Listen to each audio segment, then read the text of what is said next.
And welcome everybody to the 24th episode of the #Invest podcast. I am your host, Scott Bauer, and today we have Michael Cowper with us. How you doing, Michael? I'm doing good, Scott. Thanks for having me on your podcast. Absolutely. Little information about Michael. He's been investing since 2014 when he started as a landlord exclusively. However, over the years, he's acquired over 45 doors, and he started a wholesaling business in Metro Detroit with his business partner, Mike Simmons. Mike also is a coach in the house flipping HQ community, focusing on the higher level mastermind groups. And I guess, Mike, do you like to go by Mike or Michael? Mike. Okay. Mike, why don't you give our listeners a little bit more about your background and kind of what you're focused on now? Yeah, so I started investing in 2014. November 5th is when I purchased my first landlord property. I started maybe the way a lot of people do is I was curious. I was listening to podcasts. I was reading books. And finally, I just ran and went to a real estate investing group, a RIA group in our local area. The people up front were offering some coaching, so I decided to take advantage of that. Looking back, I don't know that it was the most valuable thing on the planet other than the fact that they did help hold my hand through the first property. So I went to meet them in September, and I bought my first house by November. Over the next 5 months, I purchased 2 more properties and started noticing that the MLS was pretty competitive, and even back then. So I started doing some research on how to get more of the off-market opportunities, which led me to connecting and networking with a lot of local investors in my area. I basically just searched bigger pockets for people that had direct mail in their profile somewhere. And through that networking, I ended up bumping into my current business partner, Mike Simmons. He was a flipper by trade, and he ultimately started doing direct mail as well. Noticed that, when he had too busy, he sold one of the properties, the contracts, to one of his investor friends, and Wholesaler was kind of born. He had that model going already, and when I reached out to him, gathered a bunch of information, decided to offer to help him for free with my sales skills to try and learn more of the information he had. Over the next few months, I worked as his employee, and we ultimately decided it made more sense for us to become partners rather than competitors, because he knew that I was going to be a business owner myself in the future. My professional background has always been in sales. I sold copy machines, tax and accounting information, as well as pharmaceuticals. So over that time, I bought 7 single-family homes, and ultimately I got a 40-unit apartment building that I'm a part owner of as well. Our company, Return on Investments, is a wholesale business primarily. We work in Metro Detroit. We don't actually do anything in the city of Detroit. It's just not our specialty or sweet spot, but we do a lot of direct marketing to homeowners. We have built out a business now that has 7 people working for us, where we have appointments going on every day, scheduling a lot of contracts, selling a lot of contracts. We joined some different masterminds group, most specifically the 7-figure flipping group, that helped get us from about $250,000 a year to over that $1 million a year mark. So that's kind of it in a quick nutshell. Yeah, no, I mean, there's a pretty standard progression. People get into, when they get into real estate or get into real estate investment, they always start in the MLS. They start, working with realtors or people like that, and then they evolve out of that, which is exactly what you did when you met Mike, and then ultimately you guys started working together. And now that was in 2014. When did you meet Mike, the other Mike? I met him, I believe, in like February or March of 2015. Okay, so that progression happened very quickly, and then you guys worked together. You were his employee for how long? Probably about 3, maybe 4 months. We officially began our business in August of 2015, Return on Investments. So, just about 3 years ago. So, that's funny. Let's see, 2015. That would have been the exact same time that I really started my business, HBSB Holdings, from an investment standpoint. So that's great. That's awesome. Well, why don't you walk me through kind of what the, when you run the wholesale business, what are all those 7 people that you have employed or working with you do? So what we have is, I guess I'll kind of work through the progression of a lead. Mike does the marketing. He sends out the mail. He works with some, people that are specializing in online advertisement, pay-per-click, Facebook ads, things of that nature to drive leads. Once those leads come into our system, we have currently 2 lead managers. They're responsible for answering the phone calls live. I encourage everyone to do that if possible. But we have 2 people that answer the phones or respond to leads as quickly as possible. They also work daily on following up and trying to nurture leads until they get to the point where they're ready to sell. Once a person goes from a lead to an actual scheduled appointment, then it moves on to our acquisitions representative. They are the people that do the analysis of the property. They understand the valuations in the area. They run comps. They do some pre-work. They probe and question the seller a little bit further, trying to understand their situation and seeing if they have a problem that we can solve by buying their home. Then from there, they go out to the appointment, visually inspect the whole house, make an offer, try to negotiate, put it under contract. Once a property is under contract, then that moves over to our dispositions team. In that, we have a transaction coordinator and an assistant for that, because a lot of the title work and paperwork can be cumbersome and a lot of moving parts at once. So it's a lot of data, but so we have 2 people for that. Then we have a dispositions manager. And we also have a bookkeeper specifically focused on real estate. We had gone through that in previous lives, that, the bookkeeper that is the bookkeeper for plumbers and electricians and, normal businesses cannot keep up with real estate transactions. Typically, they don't understand how to categorize it. So we have that as well. And then trying to think, my partner and I also just kind of work as the sales management and dispositions of the company. Definitely. Yeah. So certainly have some questions. When it comes to your lead managers, are they on an 8 to 5 type of business, or answering the phone calls live from a certain period of time, or and following up with people, or how does that work? So they are really, we got lucky. We have our current lead manager used to be an acquisitions representative, our primary one, and she actually moved out of that spot into the lead management spot. She is a workhorse. She answers the phones for us from 6 a.m. till 11 at night. Wow. Don't ask her to do that, but we try to align everyone's incentives in a way that they get compensated on the amount of appointments that are scheduled that turn into closings. So they're eager to do it. We don't tell them to do it. We have the forward. They ask to have the phones ring and forward to their cell phones at night. So they're answering basically all day, every day. We do have a backup service that catches all calls if it rings a certain amount of times and they don't answer it, because we do try to live answer literally everything. I think it just adds an extra competitive advantage to us against our competitors, that you're always talking to an actual human when you reach in, not a voicemail and call back in the next 24 to 80 hours, if ever. Sure. Yeah, no, absolutely. So, and what do you pay them? What do you pay your lead managers? Is it an hourly, or is it per, how do you pay them? It's a combination. So it's an hourly rate, and then they also get a bonus on every appointment they scheduled that closes. And then we also have an additional bonus. So every 10 deals that they close, they get a $1,000 bonus on top of that. So they get all these different little incentives to try and always get them to that next rung of the ladder. Okay.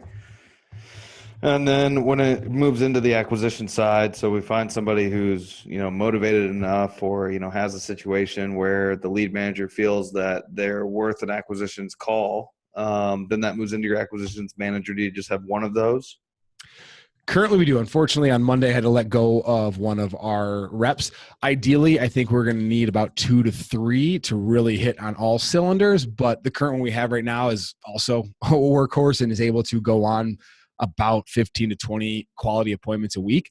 So I think in a perfect world, we're in somewhere that 10 to 15 a rep range. So I think we can, one, continue to add more lead opportunities because we're focusing on a little bit better marketing campaigns, but also I think we can self-generate a lot of these leads as well through different efforts of our own team. But I think ideally around 2 to 3 acquisition reps would be ideal, but right now we have 1. How many leads are you pulling in per month? I guess, and they can just be total amount of leads, or what are you pulling in? Probably somewhere in the 400 to 500 range. Okay. And that's anybody that basically calls in, I'm qualifying it as a lead. Yeah. Of course. Otherwise, it's a little bit harder to track exactly. If they call in and say, don't ever call me again, I hate you. It's hard to always distinguish which ones are and aren't. Sure. Those are unique calls. Yep. Totally get that. Okay. So then acquisitions guy goes out to the appointment, gets the paper, says, okay, great. Now we got a deal. brings it back into the office. It says, here you go, dispositions. Here, transaction coordinator and assistant. Put this in the, what do they do? They put it in the computer, send it to title, get the title paperwork going, handle all of that. How does that work? Walk me down through that process. So we try to force everything through our CRM. And if people aren't familiar with that, it's the customer relationship management tool. Essentially, we want everything done there. So any notes, any interactions with the sellers or buyers or anything should be logged in there. That way, should something happen or they can't be available, someone else can pick up the ball and run with it. So they get the contract. Their responsibility is to put all of their information, the contract, the notes, the pictures, everything relevant to being able to sell that home into our CRM, and then it automatically notifies our transaction coordinator and our dispositions manager of their responsibilities and what they have to do next. For the transaction coordinator, that's opening a file with the title company, starting some pre-title work themselves just to see if there's any documents that we're likely going to need that we can expedite the process. Mm-hmm. And then the dispositions manager starts doing their own version of the analysis. They're going to recomp that property to ensure the initial analysis was correct, and then create a marketing campaign to send it to our buyers, which ultimately ends up on the MLS if we don't get the price we want, and then ultimately could potentially be a flip for us if we decide that that's the best route to go. Although lately we have not had to do that. There's a lot of eager buyers out there right now. Yes, there is. So kind of backtrack a little bit. Your acquisitions person, I'm assuming, are they also on a salary plus a commission, or are they 100% commission? Salary plus commission. Okay. We have found, at least I have found, that it's hard to recruit good talent.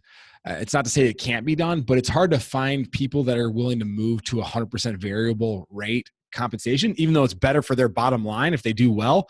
I think people and salespeople mostly is there's so many of those scammer type places out there that, it's 100% commission. You can make a ton of money. And then you go out there and it's like a multi-level marketing thing. So I think we didn't find and couldn't retain good talent with that. So we tried to make it more attractive with an actual base and a lower variable compensation, which, if we find the rock stars we need, we actually end up saving money. Yep. And then the same thing goes with your dispositions, because obviously the acquisitions people would be on W-2. Is that right? So everybody in our team is currently a 1099. Okay. So we are exploring whether or not we need to transition now that we have moved into a more formal office and have more formal work structure.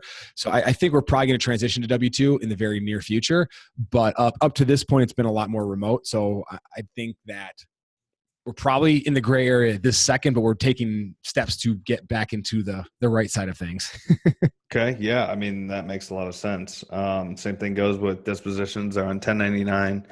How long did it take you to get to this amount of people? I mean, when did you really start from a business standpoint? When did you really start to expand the business and the people that you had and moved into? It sounds like you have a bigger office, and how long did it take you to do that?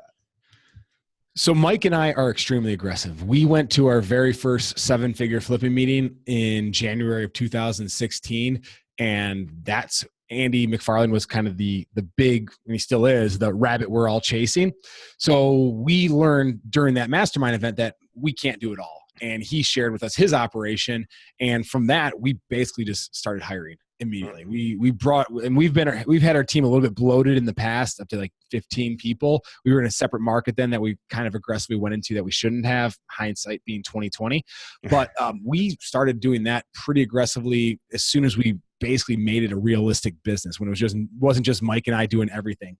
What we found, and the reason for that is I could no longer follow up and answer calls and go on appointments. So then we hired a phone person, because that was the part I didn't like doing the most, and it was one that's most time consuming, but also not the most profitable. Then we brought on a transaction coordinator, because Mike was running around trying to work with title companies and things like that, and it just took up too much his time. He couldn't focus on higher levels. So essentially what we kept doing is finding where we didn't like doing stuff, and we were holding the company back from being as fluid as possible and as successful as possible. Yeah. I think that makes a lot of sense. And I mean, really, if you're bringing in 400 to 500 leads per month, that is a pretty significant amount of leads. I mean, you're doing 3 to 4 times the amount of leads that I'm bringing in for myself now. And is that a combination of all different marketing channels, direct mail, pay-per-click, online, people driving for dollars. Is that everything? Yeah, that's everything. And I think the other one we use is bandit signs a little bit. We do everything pretty big and then scale back as needed. Like we were putting out 200 in a single city every week. And then we got dinged up a few times and fined a few times. So follow your local ordinances or pick them up or be ready for a fine if you're going to the bandit route sign. But we've also had some of our most profitable deals from bandit signs. Really? Well, yeah. And I think that's hit or miss. And that's different for every market too, right? I mean, I've heard both sides, people that are in Phoenix and the market like mine or Dallas or Tampa or anything like that have either really, really good luck or they have terrible luck. So it does seem to be hit or miss. It's not like a consistent, like you get home runs usually, or it's just a nightmare of people to work with. Yeah. Yep. Exactly. Now, what about the bookkeeper? Is that a full-time deal that's on your staff, or is that kind of a once a week somebody comes in, makes sure all the books are right, or even an external bookkeeper? So it's a funny story on that. That's actually a full disclosure. I am a part owner of that business. We actually found this bookkeeper after we went with one of the ones that were recommended from our accountant. They were not reconciling our account other than more than once a month. And we just knew they were going to mess up, and then they did. So we found her basically just trying to find a dedicated person for us, and that's what she became. And then through working with us, we found that there's people that had a lot of different problems with that, especially with real estate, right? Because accounting is easy. I mean, bookkeeping is somewhat easy if you know and it's consistent, but real estate investing is so transactional. There's so many different little things that happen all the time, and you have to be on it regularly to stay in track with what that categorization is going to be. So she is full-time for us. And we also have a business, REI Books, that we offer to everybody else as well if they're interested in a bookkeeper. But that is one of those things that kept Mike and I up at night, mostly Mike, because he's responsible from the financial side of our business.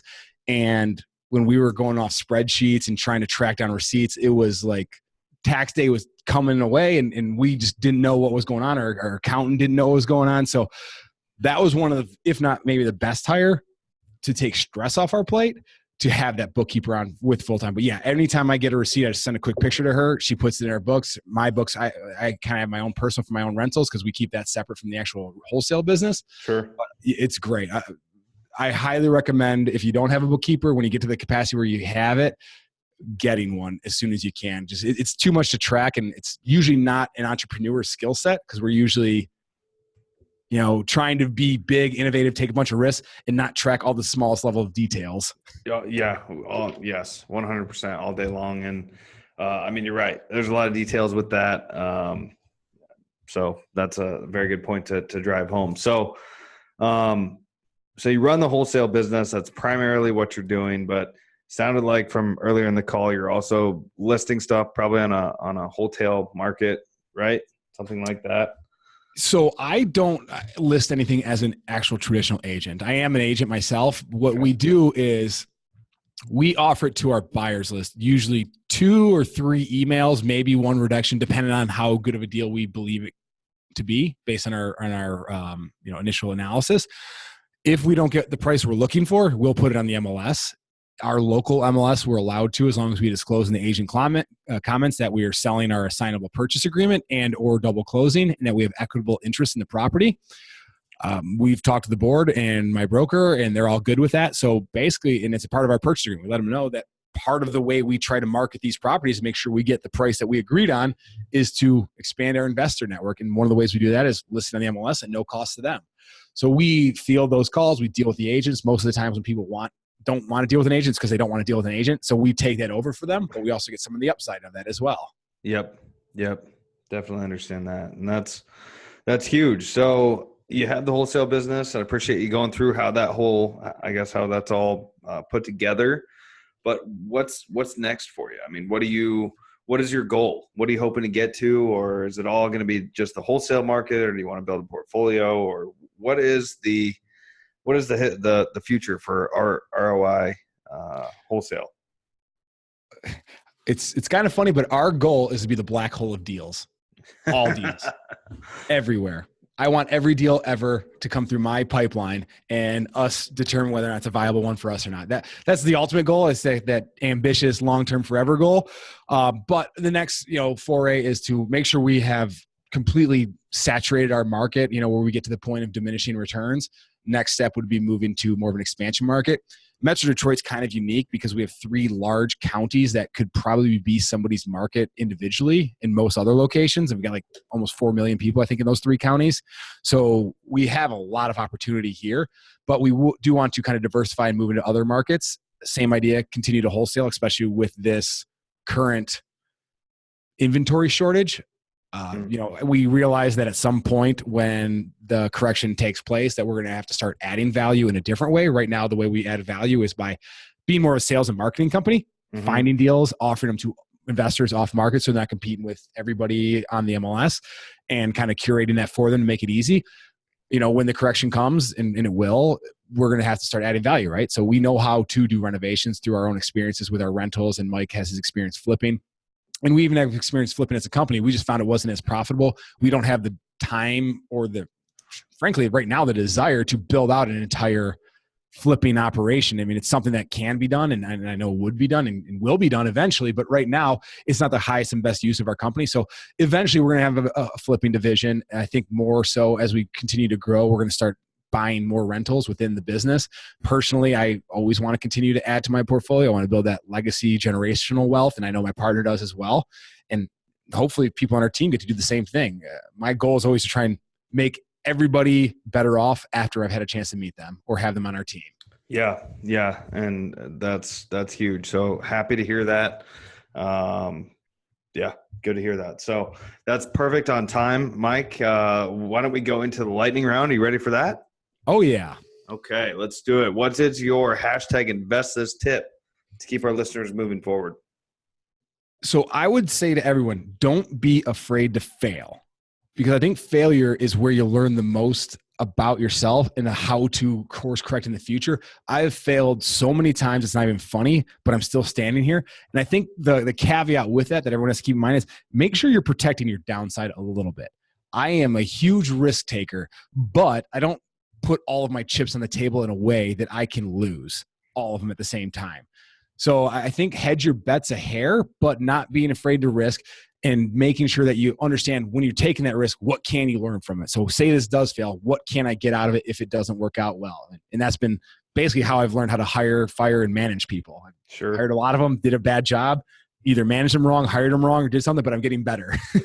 And everybody's trying to get better every single day, right? So I've fallen in the same type of thing. That's a huge tip. I appreciate you sharing that.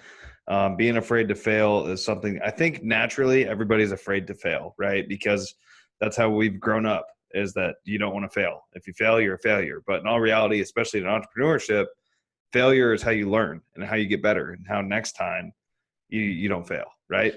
I mean, that's exactly it. I forgot. I think it might have been Abraham Lincoln, or maybe I'm wrong, but everybody learns from mistakes, but they don't have to be yours. So correct. I always also, as part of that failure, encourage people to learn from other people's failures. That's the only way you grow, right? It's like building a muscle. You have to tear it down and let it build up stronger. That's what we're all doing as entrepreneurs. That's right. And that's why it's so important to join groups like 7-Figure Flipping or Billionaire Boardroom or some other type of mastermind with other like-minded people that, have been there, done that, and can maybe help you avoid some mistakes.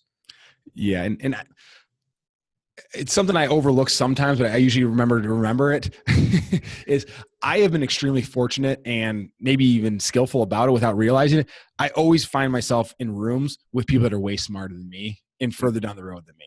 And that's helped shorten my process and my path to where I'm at now. Yep, absolutely. So great. I appreciate that tip. Now, I'm sure that you read a lot, or you have in the past. Do you have a favorite book, and what has the impact of that book been on your life or your business? So the book that probably resonates the most with me for actual actionable stuff is Procrastinate on Purpose. What it is, it's kind of almost like a spin on the one thing, although I don't know which one came out first, but essentially what it is, it talks about the focus filter and being able to procrastinate the things that don't matter to later, to saying no to things that don't matter at all. But it also talks about prioritizing your schedule. That includes a metric for effectiveness. So what is going to have the biggest impact for the longest period of time? So try to focus on those types of activities. So you think of the 4 quadrants, the urgent, important, not important, those 4. You want to be in quadrant 2 typically. Those are the big impact items. But you also, when you're in that quadrant, you want to think about long-term impact. How long is that going to impact you? So you also prioritize what you're working on in that even further. So it's like adding an extra leverage onto what we're working on. So I always try to think about when I'm doing business and working on my tasks and projects as a higher level now, is like, okay, what lever can I pull that's going to have the biggest and most impactful long-term results for our business and profitability? That's huge. Appreciate that. I've actually never heard of that book before, and I'm about to buy it because I've read the one thing and it was great. And so if this is up that same alley, I'm all about it. Appreciate Rory Vaden is the author. I think his first book was called Take the Stairs, which is pretty well received. I haven't yet to read that one though. I buy a bunch of books, I sit on my shelf, and I figure out which ones I want to read later.